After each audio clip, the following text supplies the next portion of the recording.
does. Thanks for joining us, everybody. Also, thanks for your patience as we've sent out revised agendas. We had a different format for tonight that we wanted to use, which was going to be a small group format to talk about the 4 board goals from 2019. And specifically in the small groups, kind of zero in on each one was going to be focused on one of those goals.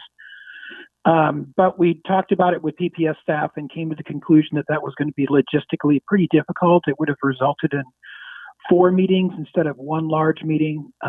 So it felt like a really great idea, but we didn't feel confident that we could execute that tonight. So we changed the agenda a little bit to reflect that reality.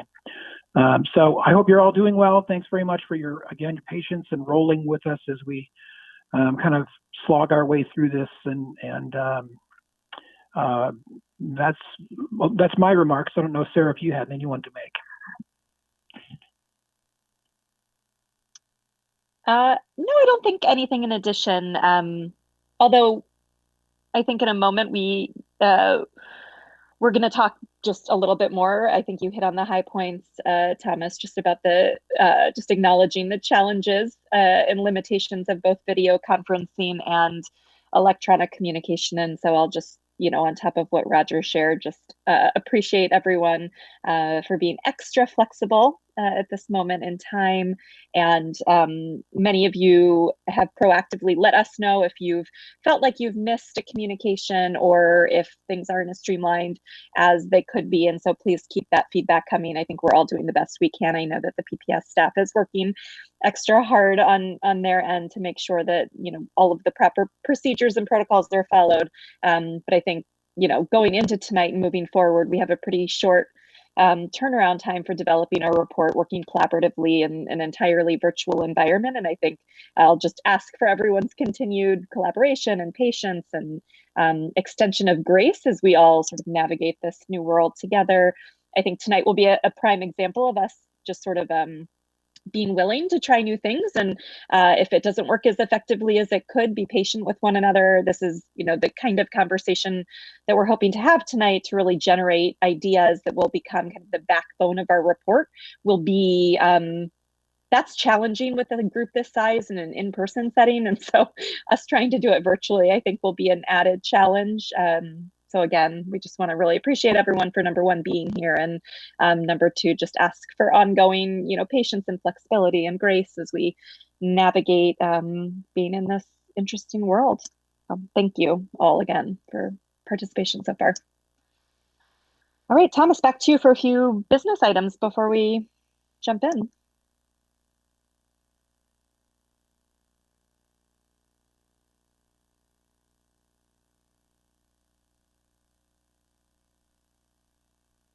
Thomas, we can't hear you. You may be on mute if you're talking.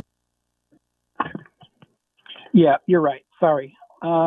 Did everybody get a copy of the minutes that were emailed out by PPS staff? I hope. I just looked and I'm denied access to them. Each time I click on something, it says you have to seek permission to get it. Okay, that's not good. Is it possible, PPS staff, could you please email the documents as attachments to everybody right now? Yusuri says she will ensure he gets access. But I think just as a general matter, this is something that people have come up against before. Maybe we could do both send the Google Docs link and as an attachment just to cover our bases. That might be an approach. So why don't we certainly we will do that. Yeah, and I do see it as an attachment. I think it was attached to an earlier email today, as well as being a Google Doc, Roger, but we'll make sure that we include it in the chat now just so everyone has access. It just says you need permission, so. Sure, yeah. Thanks for letting us know. There's also a request to please post the minutes and all docs in the chat too, if possible. So Yusuri, Cynthia, could you work with Yusuri to make sure that we get the links into the chat for the documents for tonight's meeting?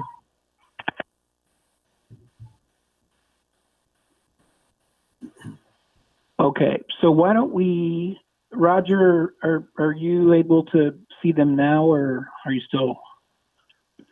I'll click on again. Why don't we defer this item for until a little bit later in the meeting? Give Roger a chance in between the conversations and maybe take a look at the minutes. Anyone else that may be having an issue as well. So, and then move on to the next item. Sarah, were you going to do this one?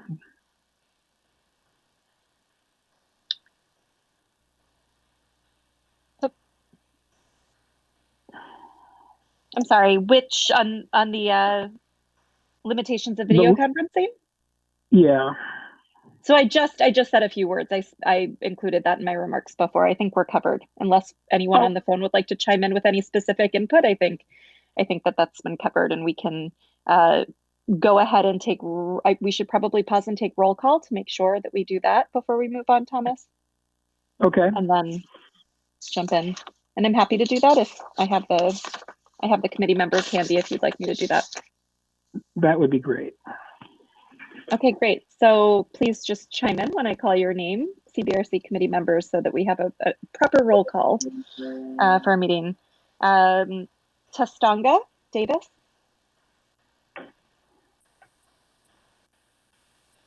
Testanga was planning to join by phone. Okay. Thomas, while I'm doing roll call, if you have access to your email, I know we were on an email exchange, can you send her a note to check in and see if she's able to join, or if there's anything we can do to help connect her to the meeting tonight? Because I do know we've been in touch and she plans to join. Yeah, I'll see if I can find that email. Okay, thank you. Roger Kirshner. I'm here. Thomas Lanham. Here. Jeff Lewis. See you, Jeff. Yeah, here. Thank you. Judah McCauley. I know Judah emailed and said he wasn't potentially not going to be able to join, but might join the first 30 minutes. So Judah, are you on? Okay. Judah is absent. Chris McCants. Present. Hi, Chris. Brad Nelson. Here. Hi, Brad. Irina Phillips. Irina, are you on?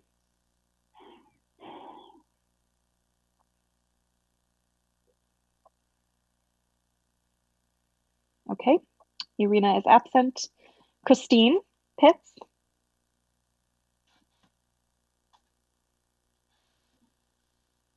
I see Christine. Maybe on mute. Does it count if I see her and she doesn't say present?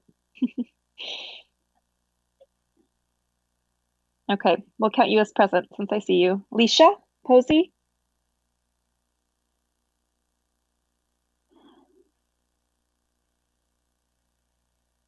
Okay, Leisha is absent. Betsy Salter. Hi, Betsy. Jennifer Samuels. I'm here. Hey, Jennifer. Parker Myris. I am here. Hi, Parker. And Judith Solomon. Here. Okay. Great. Back over to you, Thomas. Okay, I think the next item on the agenda is furloughs. Jeff, did you have particular, can you just take this item, Jeff? I'm not sure exactly what it was that we wanted to cover on this. Yeah, thanks, Thomas. I incidentally kind of created some emailing a few weeks ago when I posted that Oregonian article, and it was clearly kind of a sensitive subject for some of us. So I just wanted to air it right here and kind of get it out. I had a conversation with Director Lowry. Is that right? So what the official title is? And it was really helpful for me. It kind of got me back on track. I was really frustrated with things, but she helped me kind of see the bigger picture, she shared with me some information of what. So my biggest frustration was that we had a meeting on Thursday. Friday, there was a big announcement about furloughs. On Thursday, we asked the question, are there any conversations about furloughs? Response we received was kind of silence or didn't mention the furloughs that were going to be announced the next day.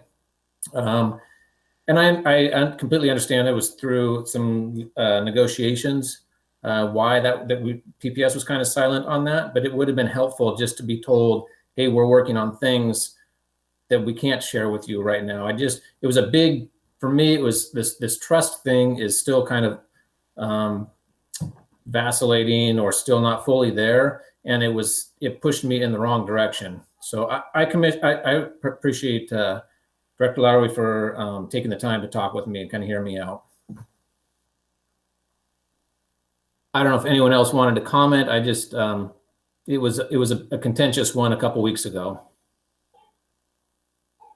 And this is Director Lowry. I just would also add that anytime anyone from CBRC is frustrated or has questions or wants to share trust issues or their perspective on things, you can always reach out and contact me as the liaison with CBRC. So that's part of my job, is to be here to support you and to listen and to kind of offer perspective if I can. Well, I'll chime in since I also had a conversation with Ailey, and I appreciated her taking the time to talk with individual members as they desired. I too felt that the district could have been more forthcoming, and I understood their concerns about leaking, but obviously it leaked anyway. And it not only put egg on the face of the district, but it also put egg on our face as being out of the loop. I raised in my conversation with Director Lowry the possibility of us going into executive session, in that we also signed confidentiality agreements and are sworn to keep things confidential when necessary. And she at that time did not know whether that was a possibility. And I suggested that we ask legal counsel, and I also offered advice that I learned many years ago from Senator L.B. Day when he was chair of LCDC, for where I was a staff member. And his point of view was the effective way to use legal counsel is to tell them what it is that you want to do and ask them to inform you how to do it legally, not to ask them whether you can do this or that and get a on the one hand and on the other hand, and so on and on. And I don't know whether there's been any follow through, but again, I don't think there's been as good a faith effort on the part of the district to use its budget committee as a budget committee. It's more a rubber stamp committee right now. So, Roger, this is Ailey, and I did check in with our legal counsel, and I'm sorry, I meant to email you back, and I am a little out of it these days. My in-laws moved here on Monday, and so things have been kind of a lot lately. But anyway, sorry for the excuse as well. Anyway, let's start over. Thank you, Roger. I did manage to ask the legal people, and I'm sorry I forgot to email you. They what they said was we're only able to meet in executive session because of all the public meeting laws in Oregon. Executive session can only happen when the committee meeting has statutory sort of status to approve whatever the executive session is dealing with. So the reason the board's able to have executive session is because we are the ones that approve the contract. And so CBRC would not be able to have executive session on personnel or contractual matters.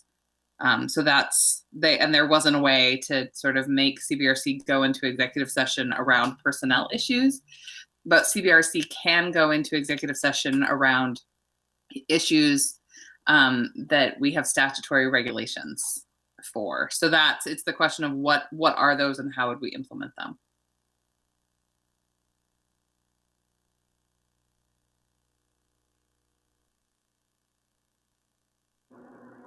Well, thank you for that. And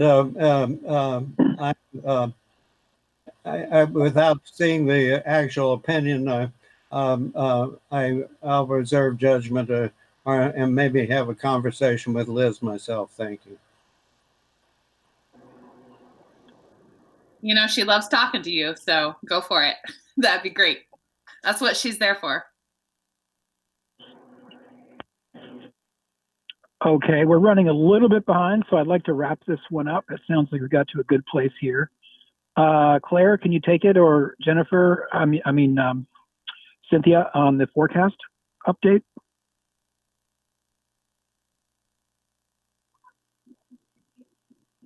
All right.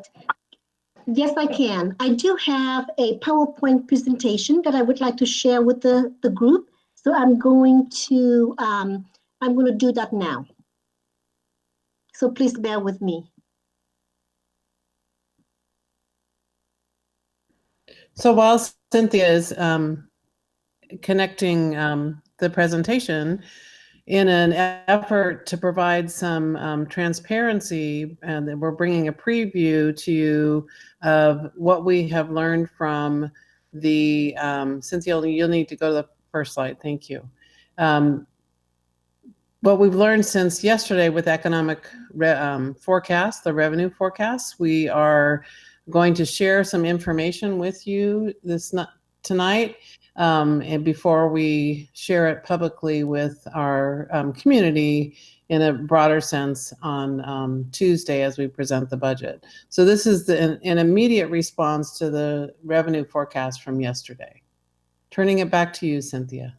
All right, thank you, Claire. Can everybody see my screen? Cynthia, I can't. I wasn't able to get on the video. Would you mind emailing it out to the whole group just so that we've got redundancy that way too? Yes, I do not mind at all. We can see it, Cynthia. The rest of us, I think, can see it just from is the technology working for those of us that do have access to the video? We can see it fine. Nicole, Nicole, can you email it to Thomas? Nicole Basson, if you do that, that would be helpful. And Cynthia, if you want to continue with the presentation. Thank you, Claire. Well, first of all, I just want to say thank you again for being here tonight. I know everybody is so busy, and I can tell that you are doing this from your heart, and you really touch my heart. So I don't know what else to say, but just say thank you for hanging in there with us. So as Claire was saying, most of you probably knew that yesterday the state released its revenue economic forecast. And we want to make sure we share with you the high-level executive information, so you have some context. In the next two slides, they come from the presentation of the state economist yesterday. And the economists based this forecast on no resurgence of the COVID-19 in the fall and a medical solution by the end of 2021. So I am now at the revenue bottom line slide. And can you see the very last line in yellow highlight? So that line is blocked, I believe, by the screen sharing. Let me see. Unfortunately, so I'm going to have to describe it to you then. So under the column for the biennium 2019-21, the state revenue shortfall level is $2.7 billion. And since 2021, next year is the second year of the biennium, the entire $2.7 billion will be realized in next year. Then the next column is for the biennium 2021-23. The state shortfall is even greater, estimated to be at $4.4 billion. The last column is the far right column and is for the biennium of 2023 through 25. And the state shortfall is a little bit lesser at $3.4 billion. And this is where the economists think that we are improving, but we're still in the recession mode. So the Cynthia? Yes. If down in the where you are, that sharing bar is blocking our view on the far right, if you click hide, we'd be able to see the column you're talking about. Okay. Let me see.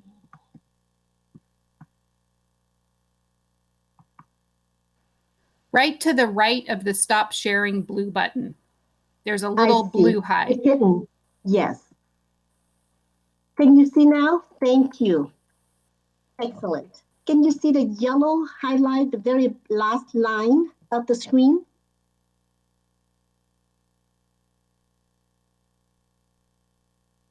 So I will continue. The three columns to be $10.5 billion state revenue shortfall. So this next, Does yes. it say total sum, or is there something below that? And nothing below it. But if you do the math, adding the 2.7 to the 4.4 and the 3.4, you will come up to the $10.5 billion.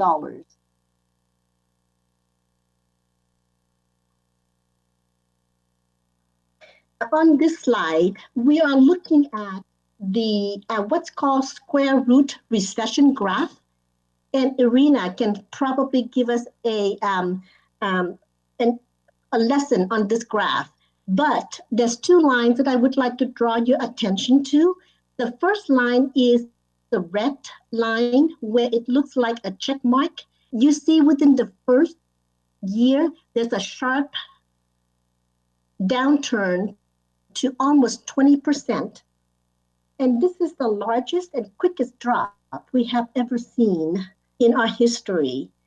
And then as the restrictions of COVID-19 are lifted, there will be some rebounds. And you see the backward check mark in red is going back up to about between 15% to 10% within the first year. And then after that, the red line is growing at the slower rate. And this is due to the uncertainty over the virus and income losses. And then you see the red line will continue to go back up, and then it will surpass the baseline at 0% in about 4 to 5 years. And looking at the last Great Recession, which is the, I don't know if you can see the darker black line that ended in 2007. It has a less sharp drop, but it took longer to recover. It took 7 years.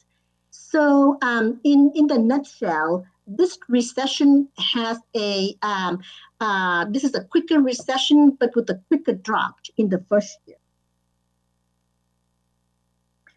So what does it mean really to us, to Portland Public Schools? So we have three funding sources. The first one is the state school fund, which is a general fund, operating fund, which is unrestricted, and we estimating a loss of $35 million. The next one is the high school success fund, which is Measure 98. We are expecting a loss of $4.5 million next year. Now, in the current year, we received the full funding. However, next year, we are expecting about 41% loss or $4.5 million. Then the last funding source is the new source for next year. This is the student investment account, and we are expecting to lose about $16 million. So this is the one revenue source that you hear a lot about the last 6 months. We spent a tremendous amount of community engagement to come up with plans for about $39 million. And now with this $16 million shortfall, we're going to have to rework the plan. But the good news is, on the other hand, we still have some new money coming in. So the roadmap that we have created is not all lost. We're just going to have to set priorities. So So I just want to make sure that I mention that so that we know that the work that we have done is not totally lost. And so the estimated total lost revenue for our district is about $55.5 million for next year.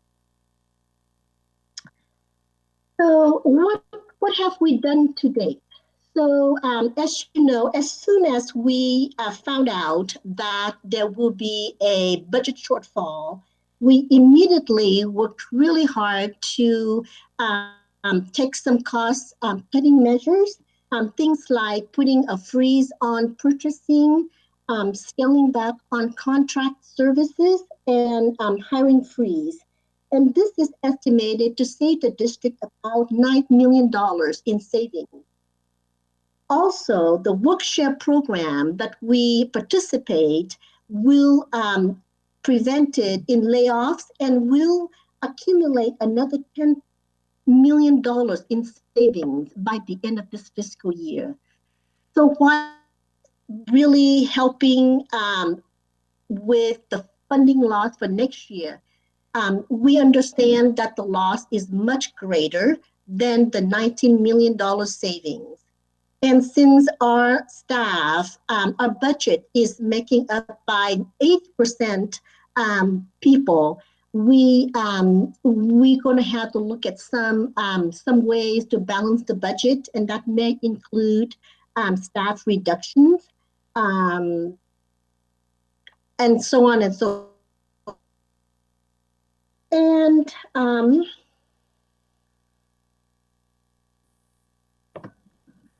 is this something, Claire, you want to take on? Yes, and this point you're handing it off to me. Thank you. So the senior leadership team has been working on the superintendent's strategic plan. As you saw, the 5 system shifts in February.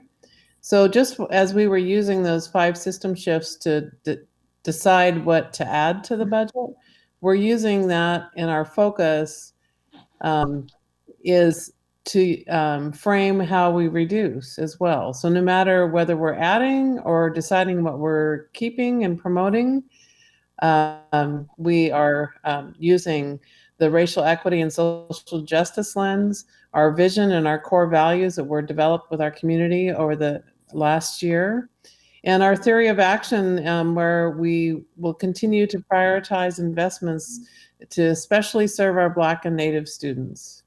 And really making sure our focus to continue our momentum, to realize that vision and preparing our students to lead a more socially just world. So we will be inclusive and adaptive as we plan for an uncertain new school year. As you can imagine, we're waiting for ODE guidelines on reopening schools. We're told that we'll get them by June 8th. And then we're looking at 3 different types of reopening. One is in person, one is a blended model, and one is a online model. And we will, of course, be looking at having the flexibility to jump from one to another as needed.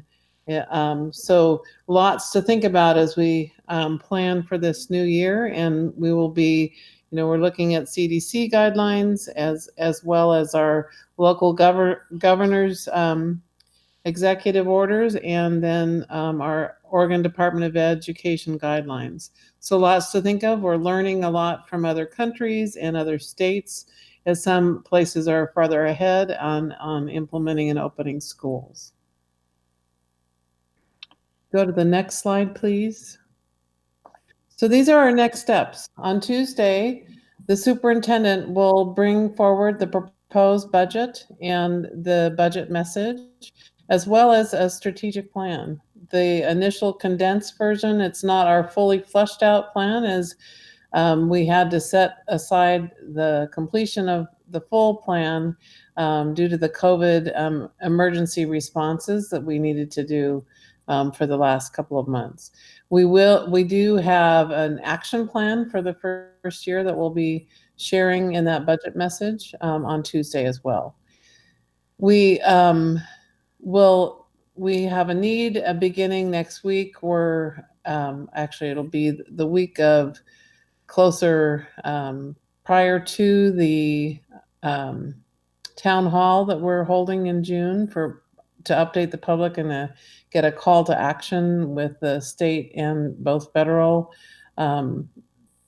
possibilities of funding. But one of the things that we need to make sure of is, as we're talking about programs at that town hall, that we've any staff that are impacted by loss in those programs, we'll need to have communication with them as the specific decisions are made. So the board will then approve the budget on June 11th after they receive the CBRC report. And then we'll hold the public hearing on June 23rd with TSCC and then ask for the adoption. We hope that many of you will be in attendance on Tuesday so you can hear the strategic plan rollout as well as the budget message. We will continue. What we know is this is an ever-changing set of numbers coming from the state. We will continue to monitor, especially we anticipate a special legislative session and that could have further impacts on the PPS budget. And we're also wanting to work in partnership with you and our students and families and all of our community leaders to advocate at the state and federal level for the increased support of public schools.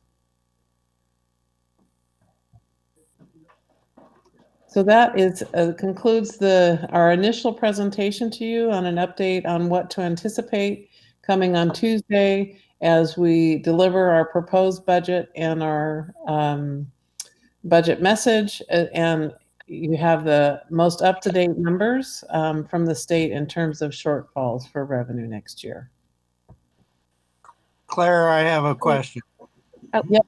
Roger, I'm sorry, Roger, to interrupt, but before you jump in with questions, what I was going to say is just process check and time check. I think it makes sense for us to spend the next X number of minutes asking questions of PPS. And so, Roger, I'll turn back to you in just a second. But just acknowledging this imperfect platform and format and us really wanting to make sure that everyone has sort of an equal opportunity to chime in and that we hear everyone's voice to the extent that they'd like to offer it. I just want to invite folks to, if you do have something to contribute, go ahead and chat into the box so we know to make sure that we get to you. And if you, for some reason, cannot chat into the box, please just interrupt, when you see a break and chat, or, hear or see a break, for example, if you're just joining by phone, please just interrupt. I want to make sure that we get everyone's voices heard, and that includes folks who are on the phone. So I'll go ahead, Roger, and turn it back over to you for the first question, and then I'll keep track of folks chiming in on the chat, Claire and Cynthia, and let you know who's up next. Claire, your presentation mentioned a virtual meeting, a town hall in June. I'm concerned if there are potential rifts to take place that faculty, staff, etc., don't inadvertently come to be informed by virtual meeting with the entire community that their position has been eliminated. So how is the district dealing with that? I couldn't agree with you more, Roger, on that point. So what we are doing is looking at the program level information that we'll share in the town hall, and we are informing any supervisor of anyone that's in those programs so that they will have talking points to share with the individuals that could be impacted with specifics about what will be shared in the community town hall. So we are having supervisors communicate directly with anyone impacted in any program that will be going forward. Okay, there were some questions in the chat, and so can I read the first one here? Claire, can you talk about the different ways that the state can maintain the state school fund so that these projected losses in funds to the district are not as severe? The state has a rainy day fund and an education stability fund, and it takes legislative action for those funds to be used for this next school year.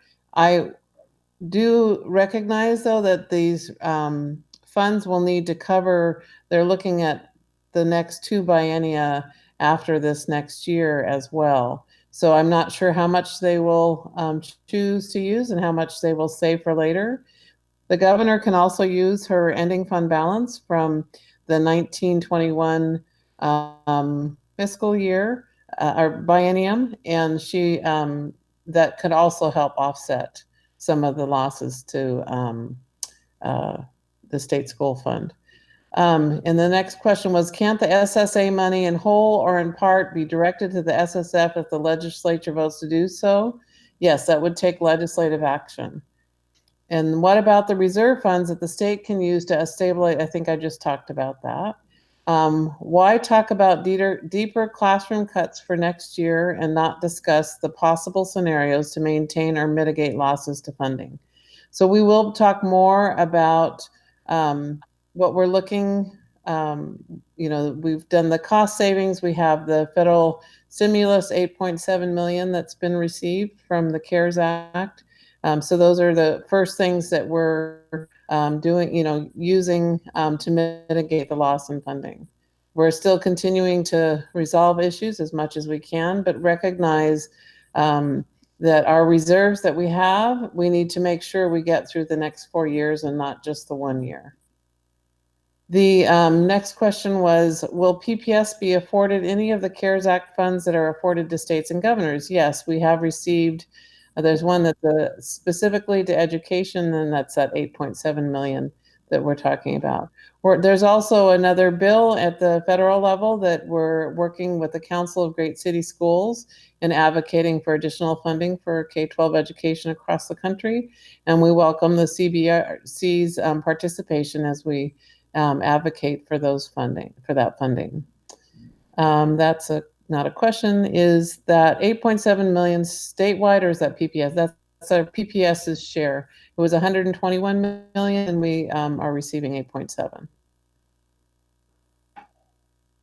Okay. Claire, this is Sarah chiming in, not in the chat, but do you, at this point in time, is PPS anticipating any sort of new major costs or buckets of costs associated with implementing any of the measures related to needing to, I don't know exactly, this is why I didn't chat it, because it's not a clear question, but you have 3 scenarios, right? You've described that PPS is actively planning for, and that you have committees planning for. And I'm just curious at this point in time, if there's anything you can say about anticipated new costs associated with the new model, whatever the new models of teaching and classroom configurations may have to look like. And I don't know if you have anything to share on that yet, but as we're considering strategic, us as a committee reflecting on strategic cuts to the budget, I'm also curious at the same time if we need to keep in mind potential cost increases with these new models.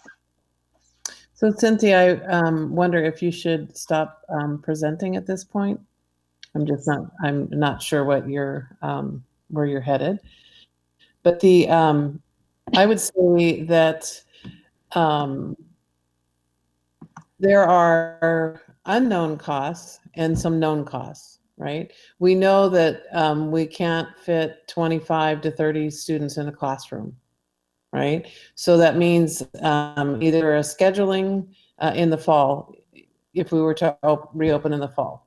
So, and we also have to be responsive to parents that may not want to have their children return to school physically and might want to continue with some sort of online learning. So we really have more than one thing to consider there. And so we have an instructional team working on that part of the scenario in terms of what instruction is going to look like. We have an extensive team working on that. What I can tell you is that we also have a board that is discussing a bond to go forward in November 2020 and technology and curriculum being a part of it, because there is recognition that a lot, just like our building infrastructure has been delayed over time, so is our curriculum resources as well as our technology resources. So really standing up, a distance learning model does take, or an online coursework, we need some refreshing in some of our materials. So we're looking at multiple ways to do that.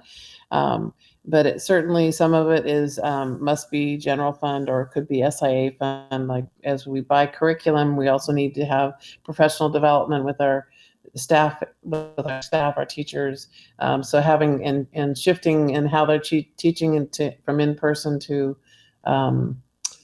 online also takes training and coaching. So all those pieces are being considered in the budget for next year. And there's also, if we don't come back full time in person, are there some positions that we don't need? So we're looking very carefully about what positions are a priority. Do we move some positions into a different position, because if we don't have kids in a physical classroom, there might be some things we wouldn't need, but we might need something more to have a better online program. So all those pieces are, we're not done with that work. It's slowly emerging across the country, and we're counting on each other in our learning through that. So I hope that is answering your question, but do I have an answer right now how much that is? No. But we're certainly looking at what are the guidelines that we have to follow. What happens when we have a COVID-19 student in a classroom that's been diagnosed? Do we need to quarantine the classroom? How do we continue the learning while everyone's at home being quarantined, right? So it's there's lots of things to consider as things go forward. Great, thank you.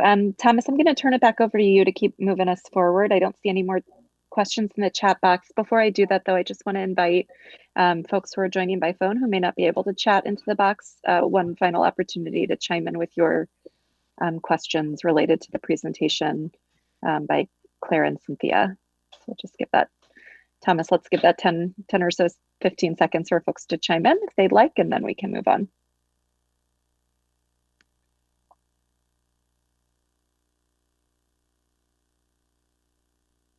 Looks like we have one more question in the chat. Claire, can you see that and take it? Claire, you're on mute.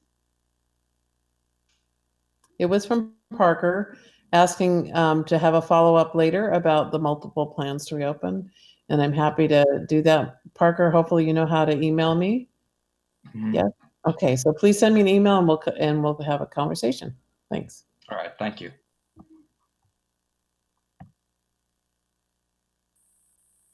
Okay, well, this will not be your last opportunity, everyone, to chime in with questions. We're going to move into a long, kind of use most of the balance of our time tonight to talk through initial ideas for our report. So keep thinking about questions you have and ideas you have. Thomas, turning it over to you, I think, to do the minutes approval and facilitate us through the next section. Right. Thank you very much. Does anyone, to keep this simple, maybe the best way to frame this is, does anyone have any objection to passing the minutes, or any questions or clarifications, corrections? I'm going to pause for a few seconds. No objections from me, Thomas or Christine. Anyone else? Objections? Seeing a lot of shaking heads. Okay, then with that, I'm going to assume that we have your consent and we'll approve those minutes. Thank you very much.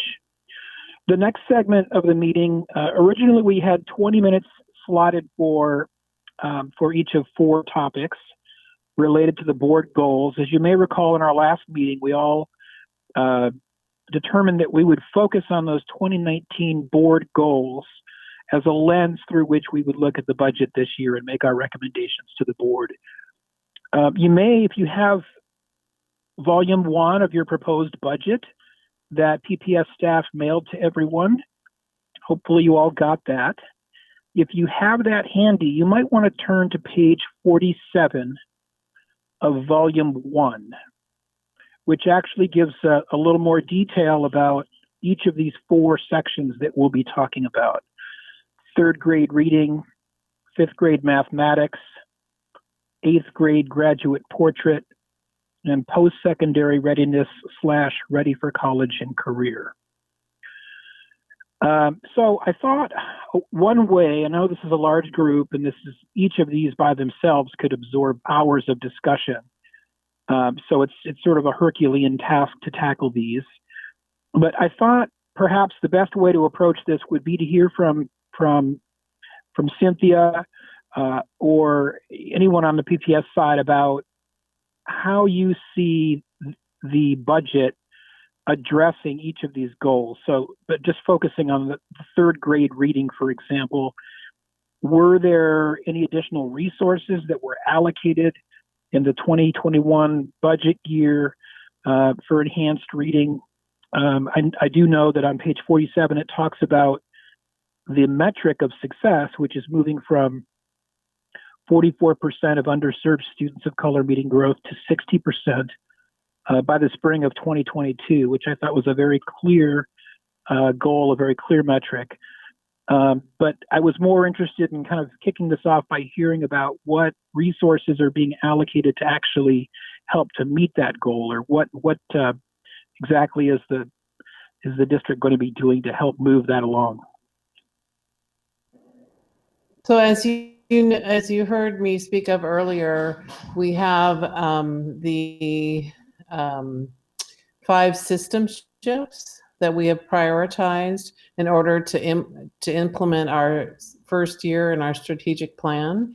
And one of the system shifts is prioritized shift D, transformative curriculum and pedagogy.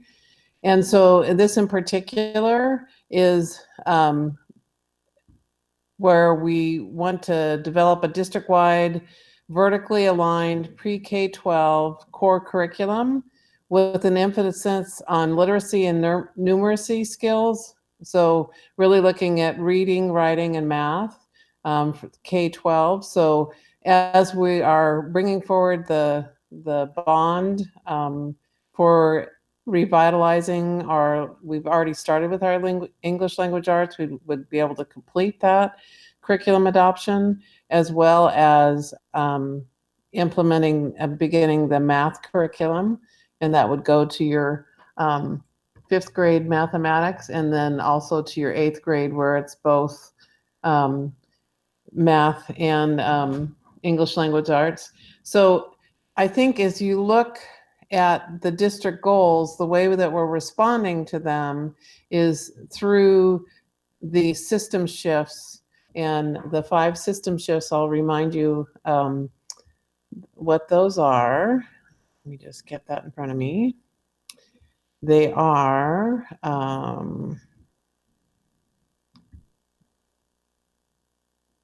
sorry, I know it's the first one is a connected and transformative school district. And that's where we're student focused, responsive to student needs, and proactive about continuous improvement. So it's really pulling together the climate and culture for a successful and connected school district. We will be sharing on Tuesday our action plan for implementing for the first year. And then shift B was the racial equity aligned system structures and culture. And this is what gets to our theory of action of when we look at our Black and Native students, they're the ones that needs the most supports for success. So when we are successful with that targeted universalism approach, then we will be successful with all of our students. And then prioritize shift C was cultivating a system-wide learning and diverse workforce. And again, that is really talking about the professional development and that is needed by our staff as we implement all of these curriculum, as well as how do we have success in engagement with all students. And as the fourth one then was Shift D, Transformative Curriculum and Pedagogy, which I was just speaking to you about purchasing. And then Shift E is a culture of physical and emotional safety. So those 5 system shifts are what we're focusing on in terms of meeting these specific goals. And we are tiering out in our presentation for Tuesday night how we are bringing forward the first year's action plan for each one of those shifts. And that will help you to understand how this budget aligns to those specific district goals.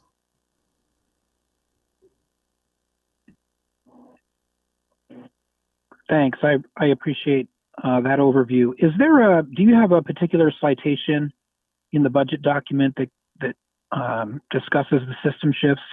I know I read that somewhere, but I don't remember what page it was on, and it might be helpful. Putting you on the spot here, sorry. Go ahead. I think Irina says pages 14 and 15 in the first volume, which I was just pulling myself, but that's Right. Irina, thank you for sharing that. That's it.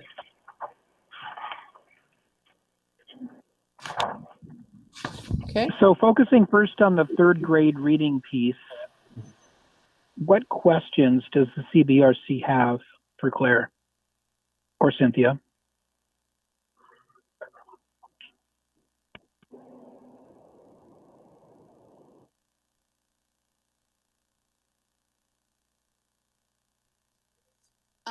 This is Christine Pitts. I'm just, I think for each of the goals, but the 3rd grade reading we can focus on now, how do you imagine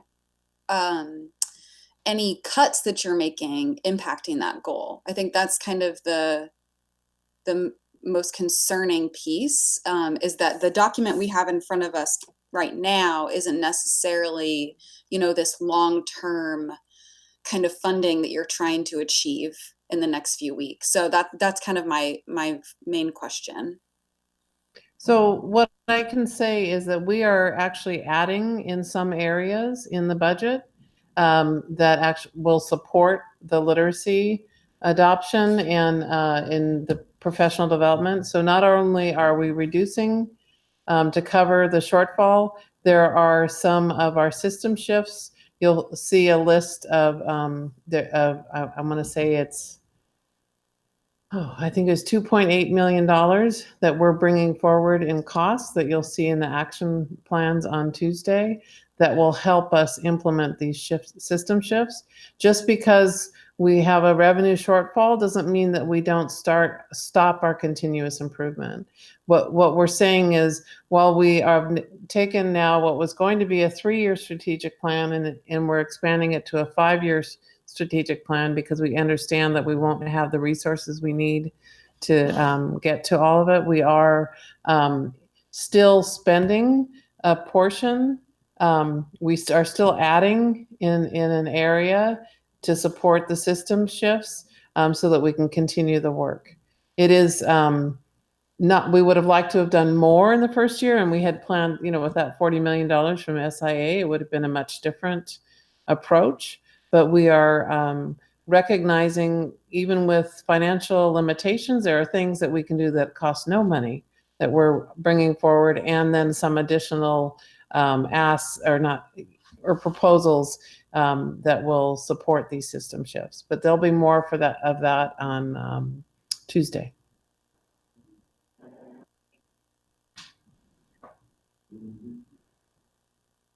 Christine, did that answer your question? Yes, thank you so much, Claire. Great. And you know that, would you say $2.4 million allocation? There was a shift of some resources. Is that what you said, Claire? I'm remembering it as 2.8, but I don't have the number in front of me. So if on Tuesday you see a slightly different number, you'll know that this is Claire's memory didn't get it to the right 100,000. That's great. And you're certainly forgiven. I imagine you've got a lot of numbers in your head. So obviously Tuesday, you invited everyone to tune in, and I appreciate that. And I think, there's probably going to be more meat to hang on this on Tuesday once we're able to see that document. So that's very helpful. So my initial question to kick it off really was focused on exactly what you just said, which is what kind of resources are being brought to bear. I know that you did make the distinction that some of these changes can be made without additional resources. But it's also helpful for us as a group to know, if there are additional resources being allocated to these goals, then that helps us to kind of frame our work. So thank you. And just to remind you, Sarah, I'm not able to see the chat box. So if there are questions out there, can you facilitate that part for me? Yeah, there are a couple of things, Thomas. I was going to interrupt you, but thanks for checking in. Yeah, there are a couple questions. Brad, do you want to chime in with your question, or I'm happy to voice it for you if that's easier? Sure. I guess, yeah, the main thing was these 4 goals, as Thomas was highlighting, the 3rd grade reading, 5th grade mathematics, all of them have increases in, as the, obviously as the goal, which is a good goal. I would assume that there's something in the budget where there's additional resources that are allocated to these things. And I was asking where in the actual budget numbers those additional resources are placed, rather than just being, something that we want to have happen.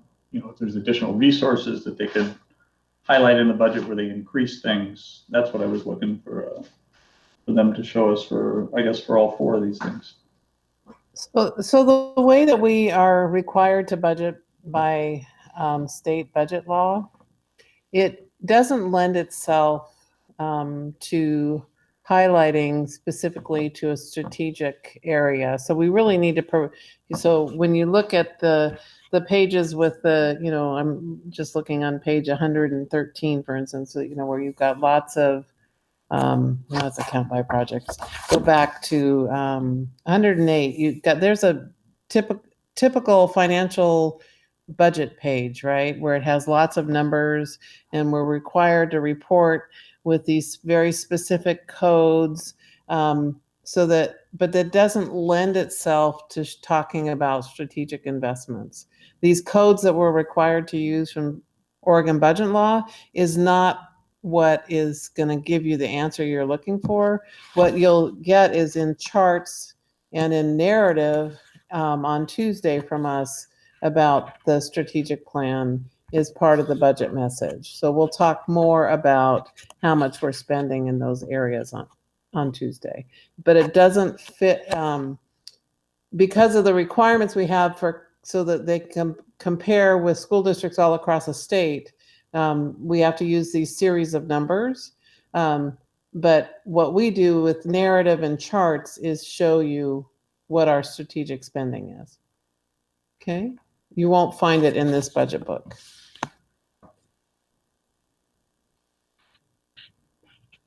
So I guess focusing on those so these are goals that we can't actually see funding for, or there's no direct.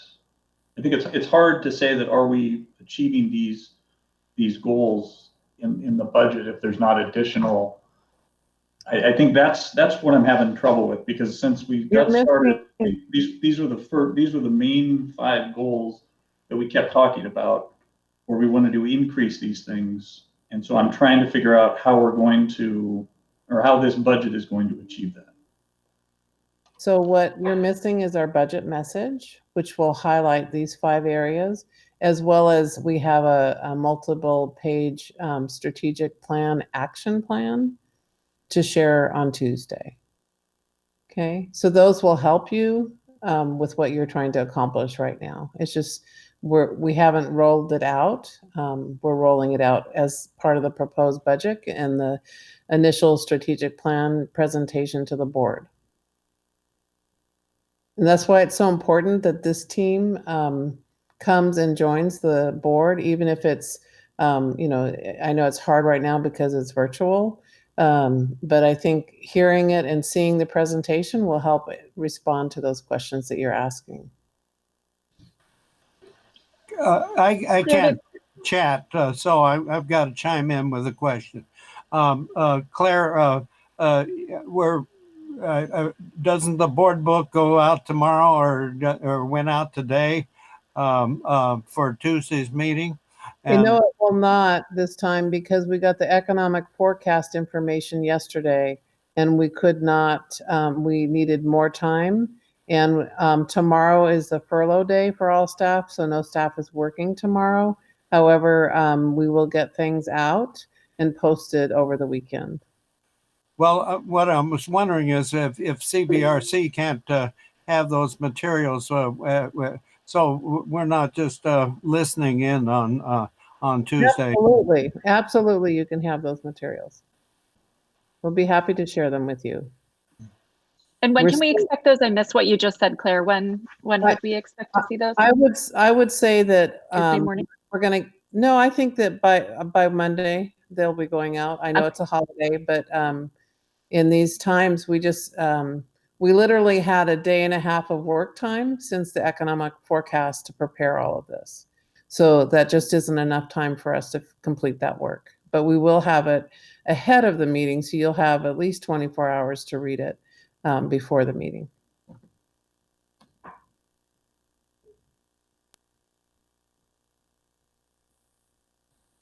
Great. I think there were a couple more questions.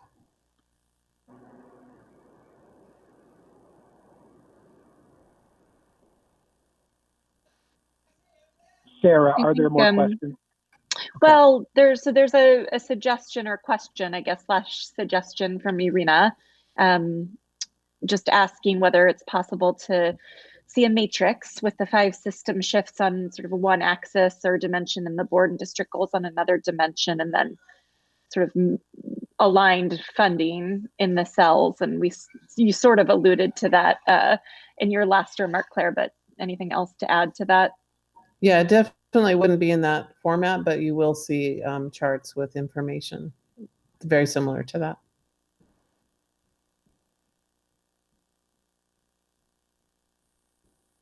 No other new questions in the chat, but I'd like to, again, just inviting, know how hard it is to chime in on these, especially if you're just joining by phone. For me, it's still a strange world to look, and for me to just see like a letter and not your face is so strange. So I can't read body language. So just want to pause again and invite folks to, especially if you cannot chat, to please chime in with questions, especially if you're someone from whom we haven't yet heard.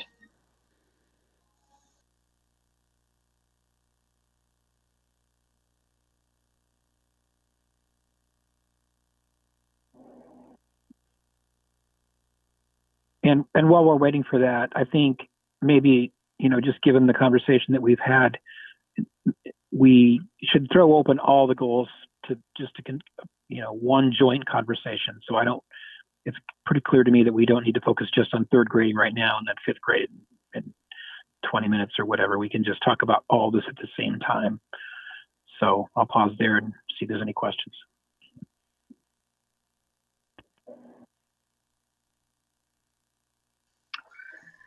So I'll chime in with a question, and this isn't necessarily about the goals specifically, but I do think it's pretty cross-cutting.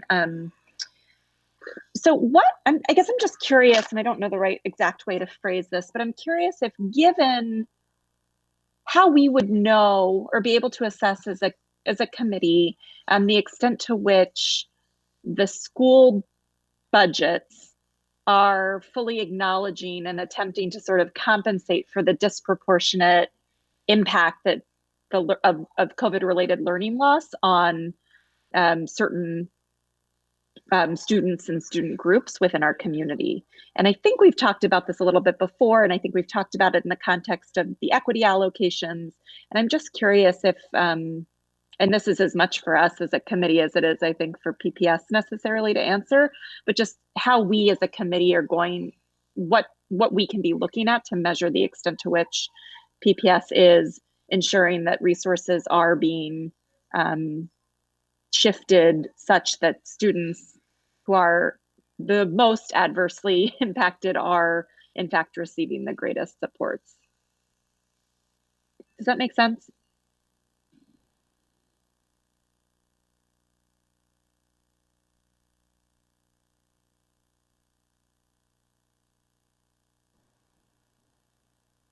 So I don't know if you want me to continue to answer. You kind of opened it up to the committee, so I want to just pause. But if you want me to chime in, I will.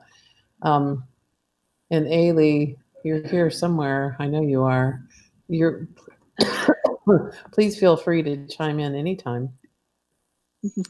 But one of the things we recognize as we're looking at our SIA, this student investment account, we had multiple tiers of system supports for in our social emotional learning. So those are things that you'll see us prioritize when we're looking at going from 39 million to 23 million, that the social and emotional learning right now in these times, that it's more important than ever to have those supports in place as children return to school.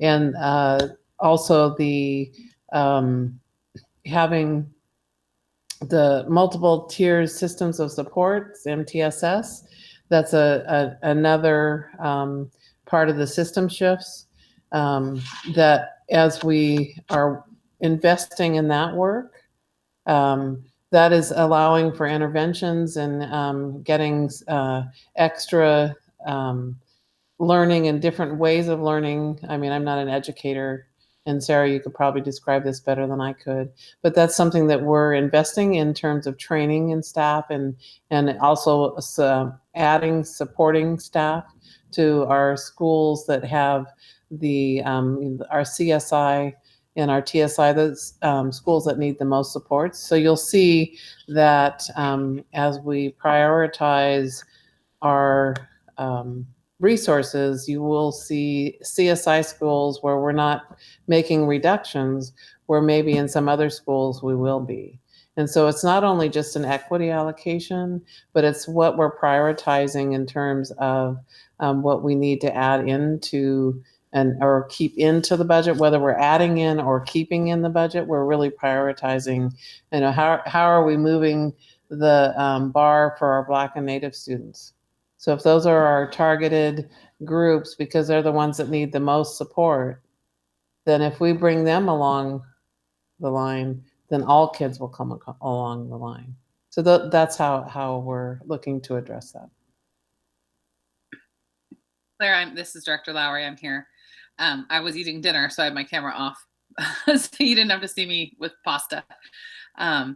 I think, I was on CBRC, and I think that idea of how do we know the differences and where the money's going and how it's making an impact. And I think that's the work, is to sort of look into the budget and do a deep dive. And I remember when I was on the board, one of the goals was to limit exclusionary discipline.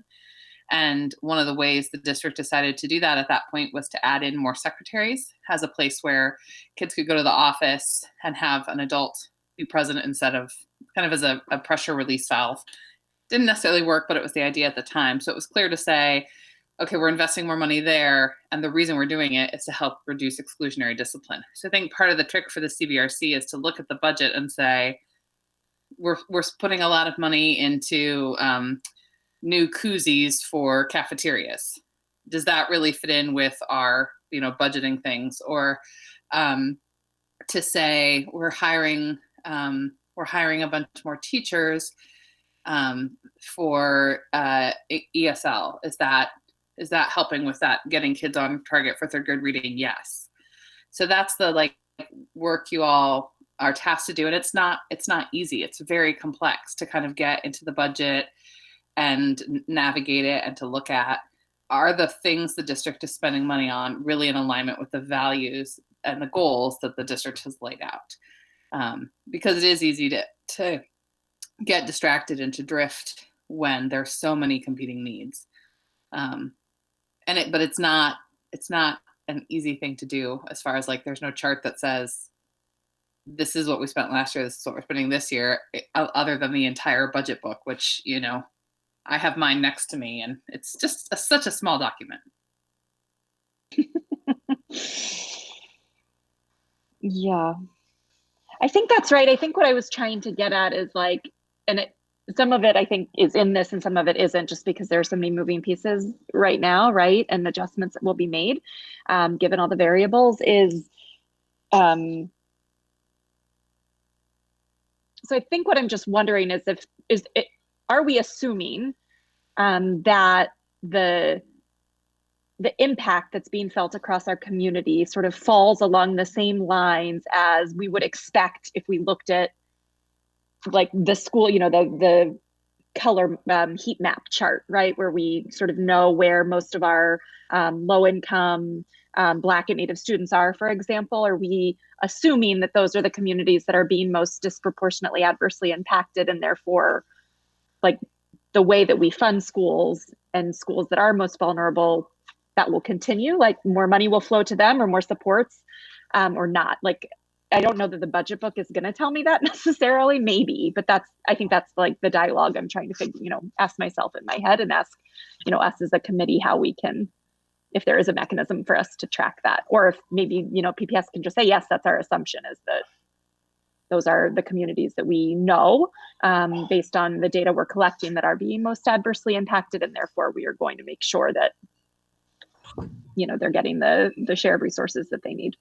So when you look at the school reports, that can help you. When you have the student demographics, you can see where our CSI schools that have Black and Native student population, you can see what race is at our CSI schools, for instance, right? And so that can help with answering those questions when you're looking at the individual school reports. You have that, both the achievement data as well as the student demographics, and then also the extra funding that's gone to those schools. So you can, this is probably your best way of looking at how that money is being prioritized, specifically, number of FTE going to a school, et cetera. I want to throw in also that there is a school staffing section within the volume 1 that starts on page 201 that can kind of also help with some of the details that then follow up in the individual school reports.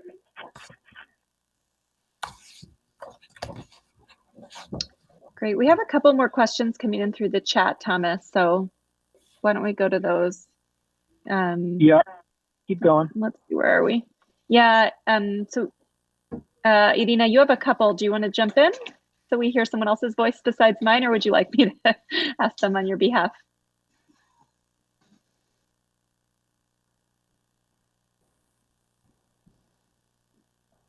I will go ahead, but interrupt me if you'd like to chime in. So first question is, if we're going for the online mode, what do we do with cafeteria workers? This is just an example question. I think that touches back to something, Claire, you mentioned before, which is trying to understand, given the various models moving forward, which staff members, if we do anticipate being in an entirely virtual mode, might we not, might we have to do something different with? So as you saw, we needed our nutrition services workers more than ever now. So they have actually been very busy providing 500,000 meals to our children, right, throughout this school closure. So just because we're not in person doesn't mean that the feeding of children stops. But I don't know, I haven't been in the school staffing meetings where there's a task force working on this, or committee. And so I don't have their thinking to share with you tonight, but we're just emerging in that thinking. And so I don't really have the specifics around that, but for sure we will be still feeding our children.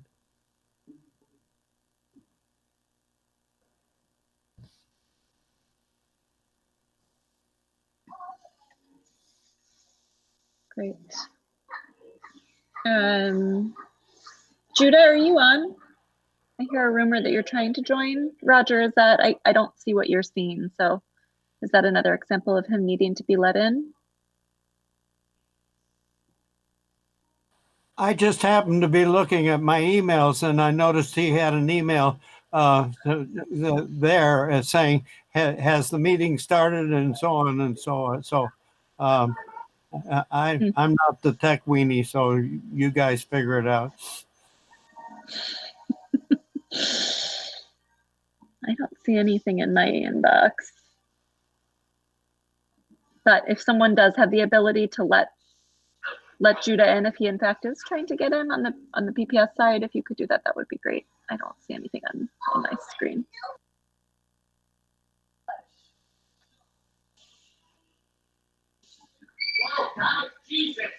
Sorry.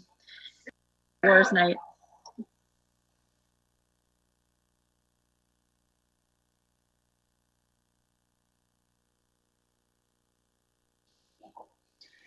So no other questions coming through in the chat right now, Thomas, but I'd like to just, I think, open it up again. Or Thomas, I don't know if you have any questions or thoughts. Yeah, I do. So on the equity funding allocation, which is discussed on page 203 of volume 1, it says that 8% of formula instructors are allocated based on socioeconomic status and combined historically underserved population. What was the allocation last year? Is this an increase, or is it the same, or is it, so that's one question. And then, do we have any kind of a metric from comparable school districts around this? Are there other districts that are implementing an equity funding allocation model? And if there are they higher or lower than 8%? And so really what I'm trying to get to here is, some people could argue 8% is great. Others might say it's not enough. It's really hard for us to understand the sweet spot without having a little bit of information along those lines. I did not see historical information on this, and I don't remember how it was done last year. So I'm wondering if Claire or Cynthia, you could answer that. I would ask Nicole, do you have the equity allocation from last year compared to this year? Nicole Basson. I'm working on it. I will get it for you. I'm going to go grab it. Great, thank you. So we'll have an answer in a moment. And in terms of other districts, yes, you bet. Hillsborough, Beaverton, North Clackamas, Eugene, Salem, Woodburn, many districts have equity allocations. Portland is the first one that I've experienced that had a specific percentage allocation. Others, it was more as staffing allocations, different types of staff, maybe an additional counselor at a school, maybe a lower class size allocation. Although you can see that we also have that with our Title I and on page 201, our Title I CSI schools compared to other schools. So you can see a difference in class size allocation. So in terms, we haven't done the analysis. There is, again, this is not something that's reported by a budget code where it's easily comparable data, because it's not been set up that way at the state. It's something you give me good pause for thinking about how could we make that a priority in this state, as we're all trying to do it, yet we're not comparing to each other. It's more we're sharing our best practices with each other, but we're not comparing dollars and in terms of tied to equity. Definitely not. Special ed, yes, you bet. ESL, you bet.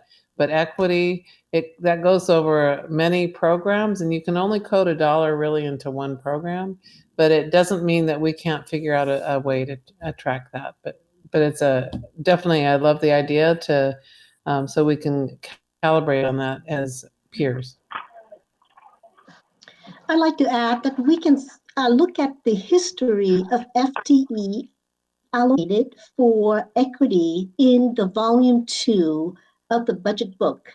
We have by school the allocation for FTE for equity. An example would be on page 56, for example, for Preston School.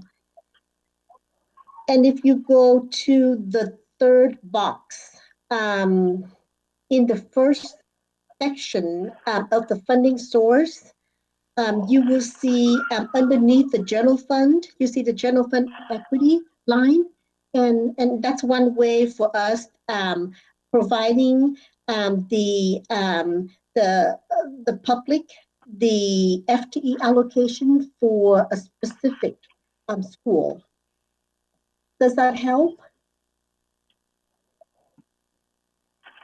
And then Nicole also confirmed that the Yeah. 8% has been consistent from year to year. Okay. So, first of all, Cynthia, yes, that is helpful. And, I was aware of volume 2. Yeah. It certainly helps on a school by school level to see this, and so that, parents that have students in that school can see it too. I really applaud the visibility that volume 2 provides on a school, level. But kind of our role is, we on this committee don't really want to dive into a specific school so much as to understand systemically what does the investment and commitment look like around the equity allocation. And so, and I understand, Claire, I'm in government budgeting too. We've got our same limitations as far as what we can do and report on, but maybe including something in the narrative would be helpful to say, the 8% has been consistent for the last X number of years, or just to give people a sense of kind of what the trend looks like. So we can also, since you're asking questions that we don't have specific data, we can get you that data. So if you want to submit a specific question, I'm hearing you want historical data on total dollars in maybe the equity allocation from year to year, as well as percentage allocated. Yeah, that would be great. Yeah. So why don't we, Yusuri, I hope, or is Yusuri still with us tonight? Yusuri, I hope you're hearing this question, or Nicole, one of you, to take it down. This is a data request from the CBRC, is how much dollars we've spent. So we've gone back here to 15-16 actual. So let's do the same with the equity allocation, the total amount and the percentage allocated since 15-16 through, we'll have to go with 19-20. Yeah. Mm-hmm. Got it. And Sarah, I'm going to pivot back to you for anything in the chat box or any other questions. Nothing in the chat box, I don't think. Nothing new. And nothing else from me right now, I don't think. I think that's a great, I'll look forward to the data that you all just described. Yeah, it sounds like a lot more information will be forthcoming on Tuesday. That'll be good to see. I'm sorry, I think I just stepped on somebody there. No, that was just me. Okay. I was just gonna try, and I know it's so hard, and I'm staring at lots of just black boxes, so it's just exceptionally hard to tell if anyone has anything on their mind or is ruminating on anything. But if you are, now is a great time. It's a friendly group, and we'd love to get as many perspectives heard now, even if it's not a fully baked thought, just a wondering or something that you're hoping to see on Tuesday, or hoping we can all pay attention to come Tuesday or next week. As you're drafting your report, if there's some data requests that you need in order to be responsive to your report, to draft it, we'll be more than happy to support you. You just need to let us know what you're looking for. Thank you. We appreciate that. Is there going to be another budget that's provided to us on Tuesday as well? No, we certainly wouldn't be able to reproduce this document over a 3-day weekend. So with all the changes that are coming forward. So we will, when we go to the approved state, we'll bring, because we won't necessarily be done with the legislative session, and this will, would not be surprised if this would frustrate you, because it would frustrate me. I would not be surprised if we didn't adopt a $9.0 billion state school fund funding level, as well as a Measure 98 funding level and an SIA full funding, all three full funding, because we don't know what the legislative special session is going to do. And what we want to do is make sure that we cover the appropriation of what changes they might make in session. And what we're hearing is they will not be done before we have to adopt a budget. So this is a frustrating year when I acknowledge that flat out. It's not how we like to do budget. It's not how you like to do budget. None of us likes to have to respond to such a large dip in resources. However, what we do need to do is bring forward what makes the most sense wherever we are in the process and wherever the state is in the process as we go forward.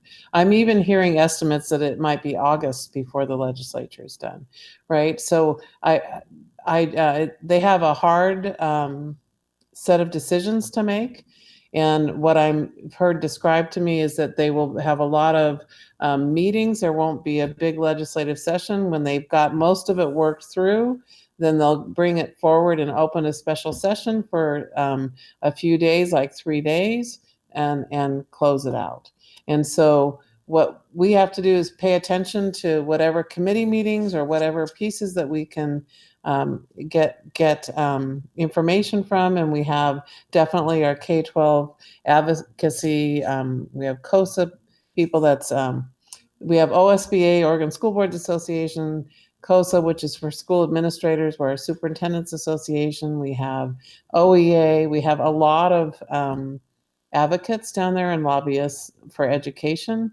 And that's who we listen to and who we keep connecting with to make sure that we're doing everything we can to advocate for K-12 and also get our information so we know we have to make staffing decisions, right? We have to create a staffing timeline. We need 2 months to staff for school to start. The legislature won't be done by then. So we're going to have to pick a number and start staffing on that number. And that may mean a reduction in force. And then if we do a reduction in force, we'll notify those impacted, and then we'll recall them as funding is added back in. So that's what we know is we only want to do that reduction in force once, and we don't want to, and we want to be able to recall rather than having to start all over again and do it twice. So Okay, those are the. So yes, you will have an adopted budget, but it could be at the 9.0 billion. What I can say is in August or September, when we know how we funded schools to start school, I imagine it might even be September, that we will come back to the board and report what has transpired over the summer. I think the thing that I'm struggling with is those goals, as Thomas was mentioning them, that was the stuff that was guiding the CVRC, and I'm trying to figure out how the budget reflects that. I don't, I'll be honest. You'll hear more of that on Tuesday. Okay. Okay. Okay. You'll see action plans for the 5 system shifts on Tuesday. So that should help. Sarah, are you seeing anything else in the chat box? I've got about 3 more items I wanted to cover before we pivot to the next steps and close. Nothing else in the chat at this point, no. Okay, great. On the goals, 3rd grade reading, 5th grade mathematics, the goals talk about accelerating growth for underserved students of color, which is exactly where the focus needs to be. My question is, are you anticipating, what does that look like on the ground? Would it be, for example, in some particular school, a teacher assistant who is working specifically and only with students of color? Or is it more resources for classrooms and maybe Title I schools where that whole classroom, irrespective, whether you're a student of color or not, gets additional resource? Like, how does that actually get implemented on the ground? I know there's more information on Tuesday, but what does the resource in a classroom kind of level look like?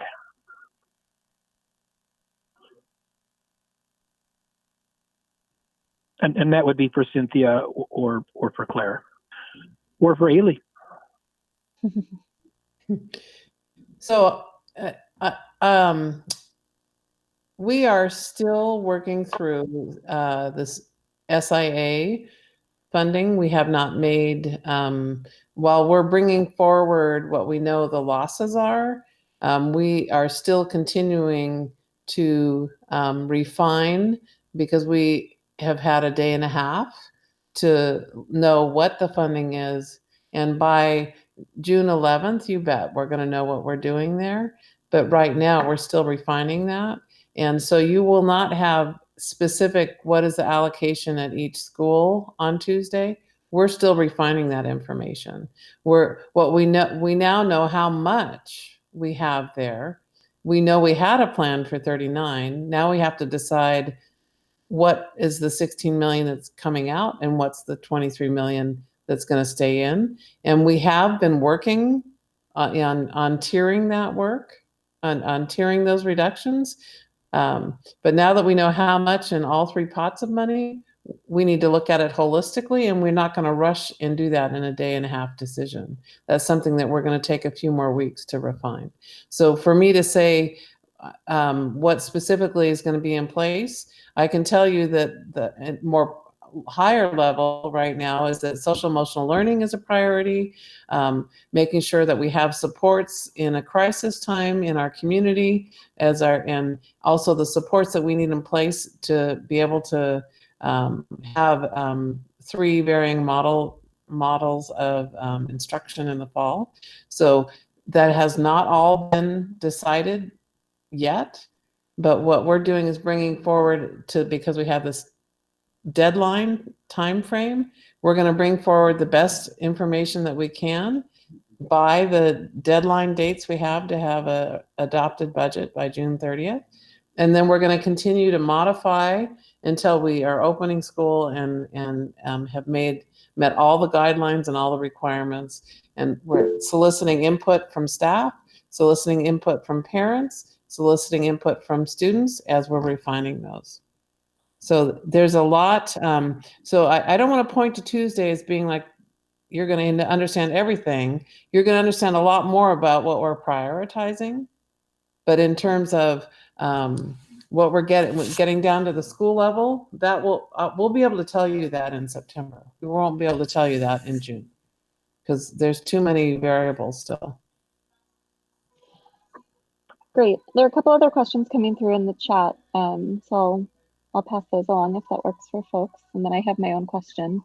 I apologize for the background noise. I've got my kids watching some Disney movie that you can probably hear. Hopefully it doesn't pick up too loudly.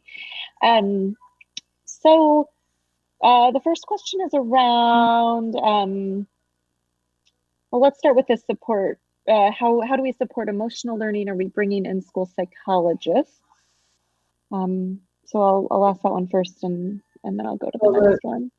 The decision, or a partnership approach. Sorry, it's sort of, how are we supporting social emotional learning? Are we bringing in school psychologists in the arena? I think the second part of that is, or do we solicit a partnership approach? Maybe that's a broader question that actually is running through my mind as well around where PPS is in terms of exploring community partnerships and ways to leverage resources that are not, to sort of augment the anticipated cuts that are not coming through PPS but are community based.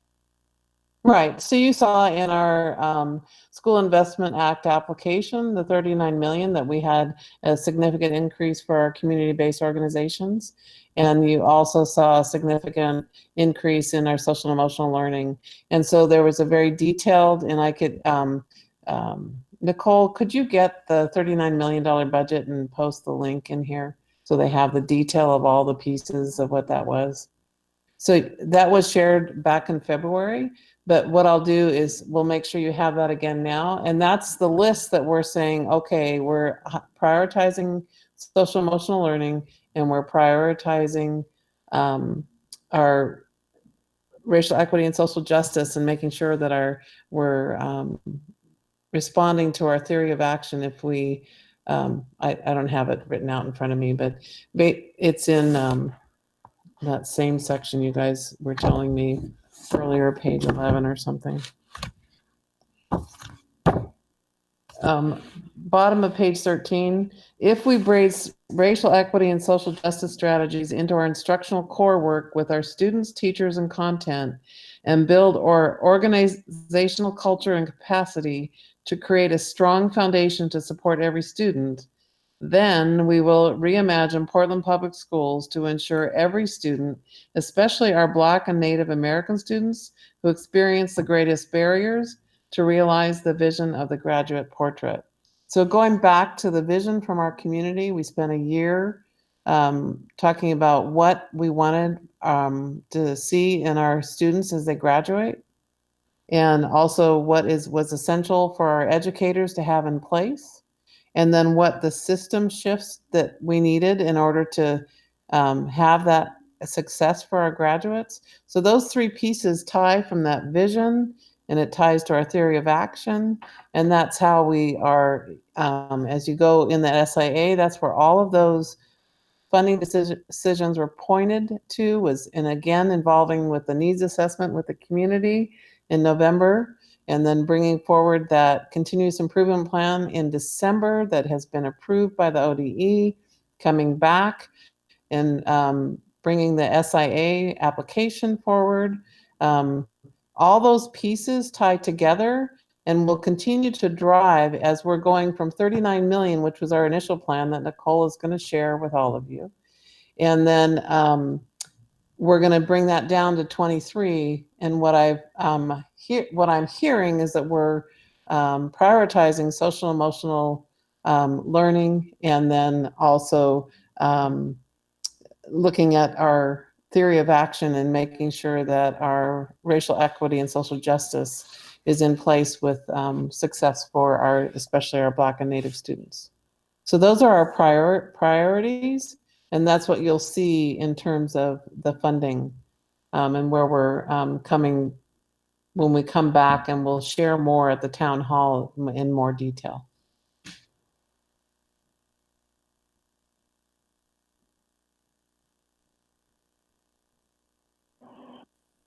I don't know if that. Jennifer, did you have anything else? Yeah, sorry, go ahead, Claire. I'm just making sure that answered the question. It's probably a longer answer than they were expecting.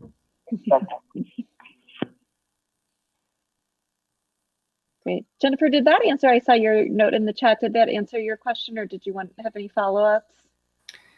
It did not really, but we weren't trying to. I was asking a different question at that point, but it's possible that what Nicole sends us will answer the question, so I'll let it get back to what else we needed to cover today.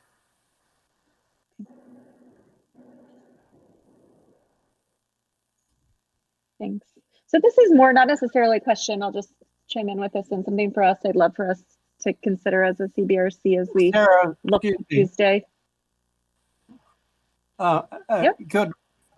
I've been exchanging with the Valdez about getting the links, and he finally emailed them because I keep getting denied. So what Claire just asked to have sent out, could that also be sent out as an attachment to an email instead of doing this thing that keeps denying us access? Yes, I'm getting thumbs up from Betsy and others that would appreciate that. I think I would appreciate that as well if I'm interpreting your thumbs up correctly. So yes, we will be sure to get that out both as an attachment and as links to folks. So thanks for that. I think it definitely pays dividends to send out documents in as many different ways as possible, including just wide open attachments that nobody has to enter a password to get to and so forth. So in the chat, I just put the full SIA application. It's a link on the public website. There is no password needed, but that gives you the whole application, not just the budget detail, but the whole application that went to the state.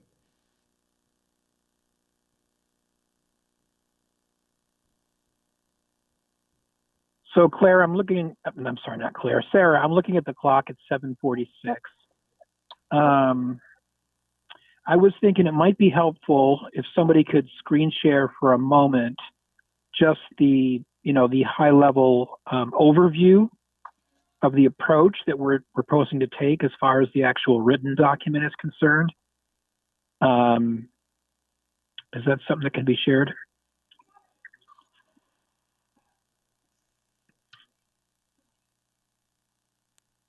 I think the answer should be yes. I'm looking to see if I can grab it quickly, but if Cynthia or others, you have it up faster than me, this is just the outline that we had shared and attached as to the meeting invitation for tonight. I'm sharing it now. Okay, thank you, Claire. Mm-hmm. Thank you. So for CBRC members, this is just sort of the an outline of our proposed approach, the background and purpose. I think we definitely need to talk about COVID-19 uncertainty and the limitations, of what we're commenting on, which is we've all acknowledged it's not a real budget because we don't have all the information we need to really do a real budget. Probably somewhere in there a reiteration of our appreciation to the district for including us to the maximum extent possible when there are, when this information becomes more known as far as the revenues are concerned and what the real picture looks like, to engage in the CBRC again to the maximum degree that we can. Probably understanding there's going to be limitations on timeline and resources and whatnot, and normally the CBRC takes a break over the summer, but we're going to get updated forecast information from the state probably sometime in, I'm guessing, late July or August after the tax returns are entered from the extended filing deadline. So at that point, we may be asking the CBRC to do some summer work. For Claire and Cynthia, I would put a little bookmark in that and say there are a number of members on the committee, including myself, whose terms expire on June 30th of this year. So we probably want to start thinking about, maybe you already have, I haven't seen it yet.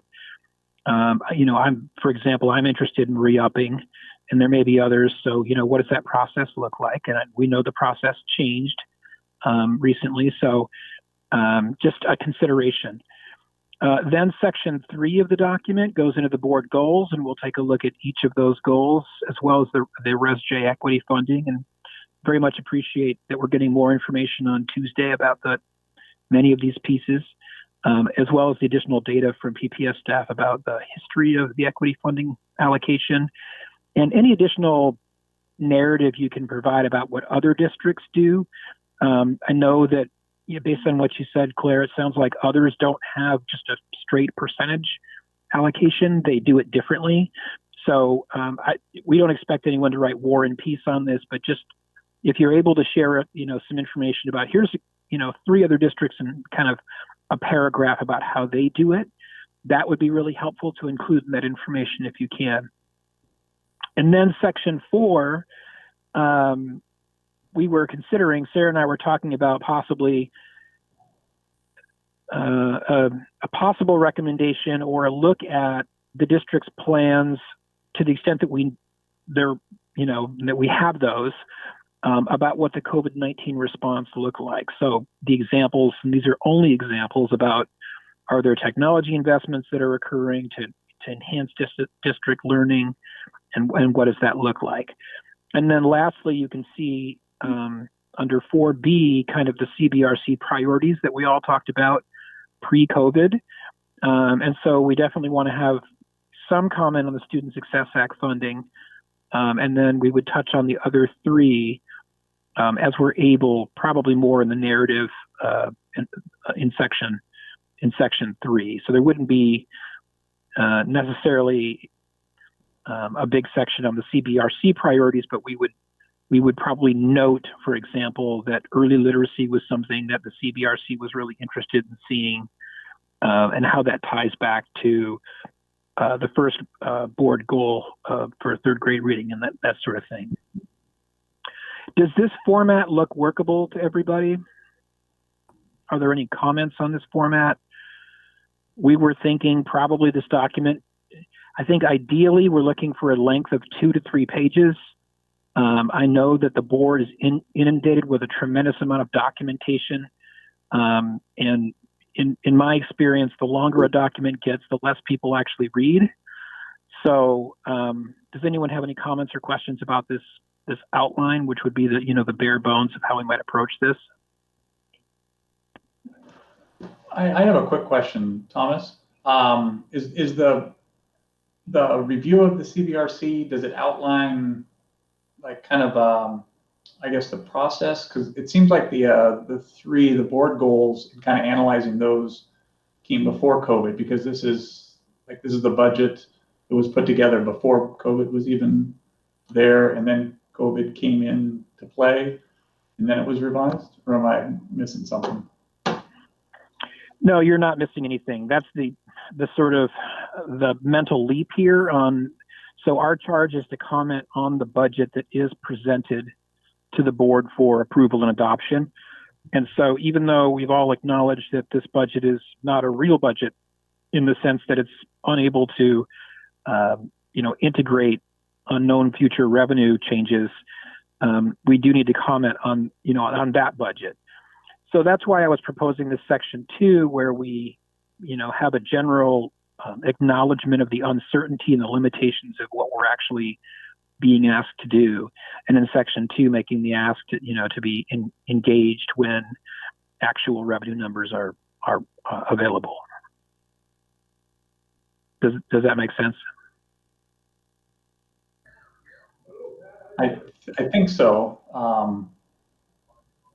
Yeah, I think because it's the items in COVID didn't come into play to the budget, right? The budget was just made whether or not, COVID was, maybe I'm missing something here, but it feels like the budget was put together under the assumption that we were going to do things under the assumptions that were, from January and February.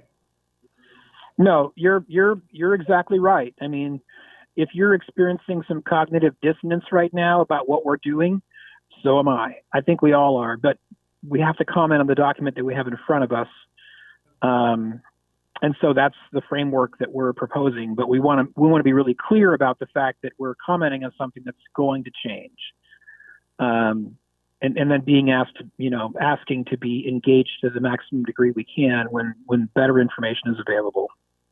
And Cynthia and Claire, chime in if you see it differently, but that's how I see the charge of the CBRC as far as the budget. I think that's right. And then we also have, a companion piece of work where we need to comment on the utilization of the levy dollars for the teachers, the operating levy. And so I think that's a pretty straightforward effort. We just need to see the data from the district about how many teachers were purchased and, some other details like that. I think we could very much look to our past work on that, because this is well-trodden ground as far as whether those dollars are being used as promised to the voters. If I could chime in on that, the local option levy data should be readily available, in that there was a side account developed to make that a possibility. And if years ago it was a complete mystery, and it took hours and hours and hours to figure out. And more recently, that hasn't been the case, because that data is more readily available. So I presume that's still the case. So.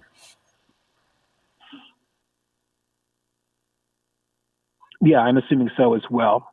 Yes, it is. So are there any other comments on the framework? Do you see anything No, in the chat Thomas, box, Sarah? just a lot of affirmations that the format works for folks. I don't think any disagreement on that. So I think we have the green light to work within the, this proposed outline, and should be good to go. Okay, great. So I have a comment, and then I'll wrap up and do next steps. My comment is, you all saw the news that the Metro taxes passed at the ballot. These are for wraparound homeless services. It's a jackpot, right? It's a pre-COVID number of $250,000 per year.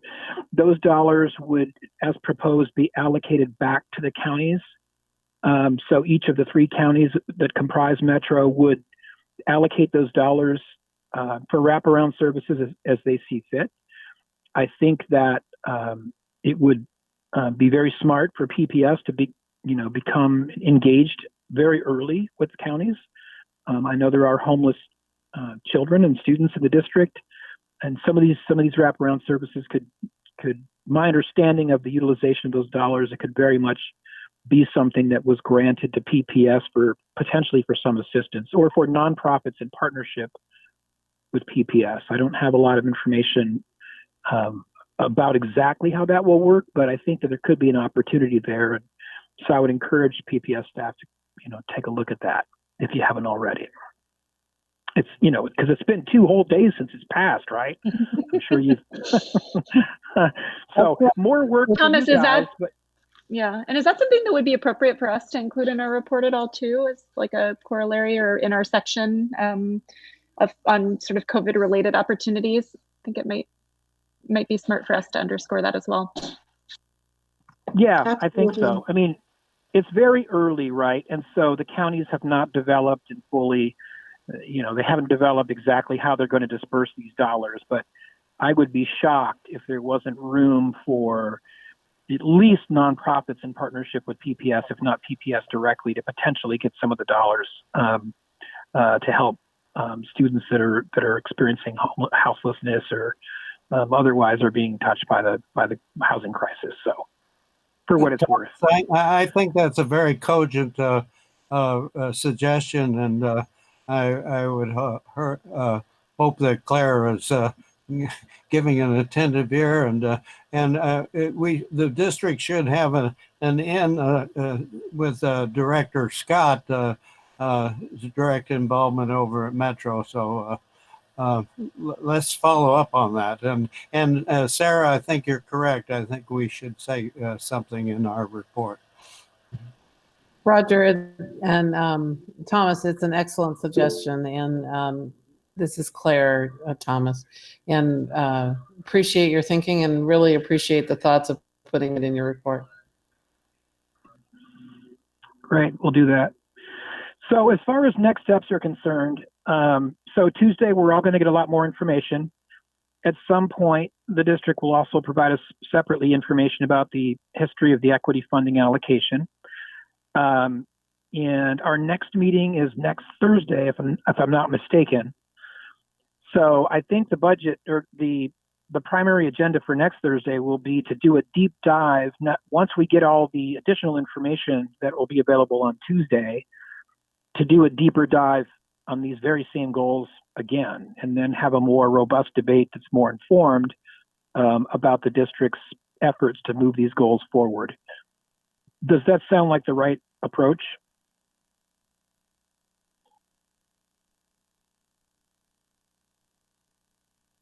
Sarah, did you have any thoughts there?